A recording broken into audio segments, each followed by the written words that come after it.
गरीब मजदूर की आखिरी उम्मीद। एक छोटे से गांव में शिवा नाम का एक गरीब मजदूर अपनी पत्नी और छोटे बेटे के साथ रहता था। वह हर सुबह सूरज निकलने से पहले उठ जाता और रोजगार की तलाश में शहर चला जाता। एक दिन घर में सिर्फ 2 रोटियां बची थीं। उसकी पत्नी ने उदास होकर वे रोटियां उसके सामने रखीं और बोली, बस इतना ही बचा है, आज काम जरूर मिल जाना चाहिए। शिवा मुस्कुराया और बोला, हिम्मत मत हारो, मेहनत करने वाला इंसान कभी भूखा नहीं रहता। शहर के चौक पर कई मजदूर काम की उम्मीद में खड़े थे। तभी एक बड़ी गाड़ी आकर रुकी। उसमें से अमीर सेठ मोहनलाल उतरा और बोला, मुझे 5 मजदूर चाहिए, पूरे दिन मेहनत करनी होगी। शिवा और 4 दूसरे मजदूर उसके साथ चले गए। उन्हें एक पुराने गोदाम की सफाई और मरम्मत का काम दिया गया। तेज धूप, धूल और थकान के बावजूद शिवा बिना रुके मेहनत करता रहा। शाम तक सभी ने पूरी लगन से काम पूरा कर दिया। लेकिन जब मजदूरी देने का समय आया तो सेठ ने कहा, तुम लोगों का काम मेरी उम्मीद के मुताबिक नहीं हुआ, इसलिए आधी मजदूरी मिलेगी। यह सुनकर सभी मजदूर दुखी हो गए। शिवा ने बहस नहीं की। वह चुपचाप घर लौट आया। घर पहुंचते ही उसका छोटा बेटा दौड़कर बोला, पापा, आज मेरे लिए मिठाई लाए? शिवा के पास कोई जवाब नहीं था। उसकी आंखें नम हो गईं।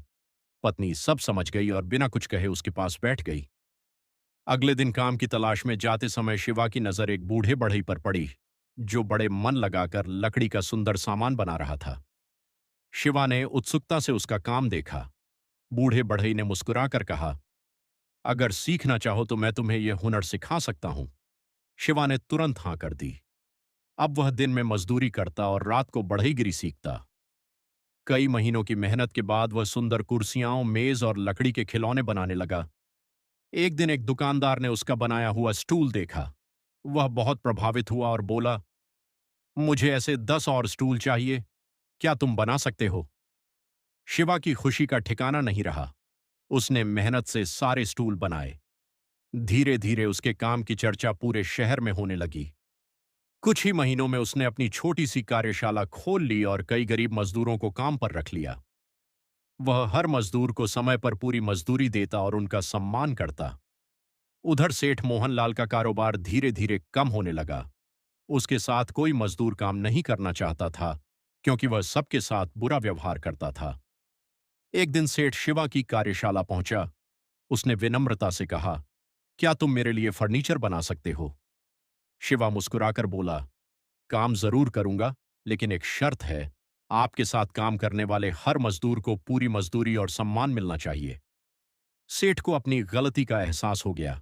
उसने सिर झुका लिया और अपने पुराने व्यवहार के लिए माफी मांगी। उस दिन के बाद उसने अपने सभी मजदूरों के साथ अच्छा व्यवहार करना शुरू कर दिया। समय बीतता गया। शिवा का छोटा सा कारोबार एक बड़ी कार्यशाला में बदल गया। उसने गांव के कई बेरोजगार लोगों को रोजगार दिया और सभी के साथ सम्मान से पेश आया। सीख, मेहनत, ईमानदारी और दूसरों का सम्मान करने वाला इंसान देर से सही, लेकिन जरूर सफल होता है।